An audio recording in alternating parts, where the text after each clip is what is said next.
கொரோனாவை குணப்படுத்த நாட்டு மருந்தை தமிழக அரசின் பொது சுகாதாரத்துறை அங்கீகரித்துள்ளதாக பரவும் தகவல் வதந்தி என தெரிவிக்கப்பட்டுள்ளது.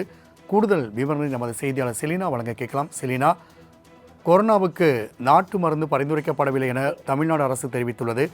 அரசின் உத்தரவு குறித்தான அறிக்கை குறித்தான கூடுதல் விவரங்களை பதிவு செய்யலாம்.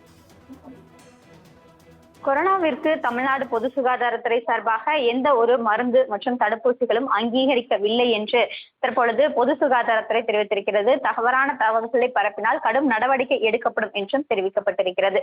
நாட்டின் பல்வேறு இடங்களில் கொரோனா பாதிப்பு என்பது தற்பொழுது அதிகரித்து வரக்கூடிய நிலையில் 5000க்கும் மேற்பட்டவர்கள் கொரோனா தொற்றால் பாதிக்கப்பட்டிருக்கிறார்கள். இந்த நிலையில் அரசு பொது மருத்துவமனைகளில் ஆரம்ப சுகாதார நிலையங்களில் மருத்துவ உபகரணங்கள் தயார் நிலையில் வைக்க வேண்டும் என்று ஏற்கனவே பொது சுகாதாரத்துறை எச்சரிக்கை என்பது விடுக்கப்பட்டிருக்கிறது. இந்த நிலையில் சமூக வலைதளங்களில் கொரோனா தொற்று ஏற்பட்டால் மருத்துவமனைக்கு செல்ல வேண்டாம், அதற்கு நாட்டு மருந்து பொது சுகாதாரத்துறை அங்கீகரித்துள்ளதாக சமூக வலைதளங்களில் செய்தி என்பது பரவி வருவதாகவும், இதில் கொரோனா தொற்றுக்கு முழுமையாக கண்டுபிடிக்கப்பட்ட நாட்டு மருந்து அங்கீகரிக்கப்பட்டிருப்பதாக ஒரு தகவல் என்பது பரவி வருவதை தற்பொழுது பொது சுகாதாரத்துறை இது தொடர்பாக தாங்கள் எதுவும் கொடுக்கவில்லை என்ற விளக்கம் என்பதை கொடுக்கப்பட்டிருக்கிறது.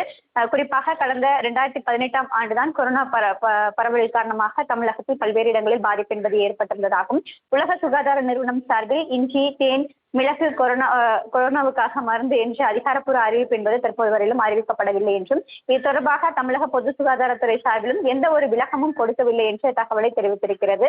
கொரோனாவிற்கு தமிழ்நாடு பொது சுகாதாரத்துறை சார்பாக எந்த மருந்தும் தடுப்பூசியும் அங்கீகரிக்கப்படவில்லை என்றும், உலக சுகாதார நிறுவனம் மற்றும் மத்திய பொது சுகாதாரத்துறை என்னென்ன வழிகாட்டுதல்களை கொடுக்கப்பட்டிருக்கிறதோ அவர்கள் கொடுக்கப்பட்டிருக்கக்கூடிய மருந்து மற்றும் தடுப்பூசிகள் மட்டுமே தற்போது வரையிலும் அனுமதிக்கப்பட்டிருப்பதாகவும் தெரிவிக்கப்பட்டிருக்கிறார்கள்.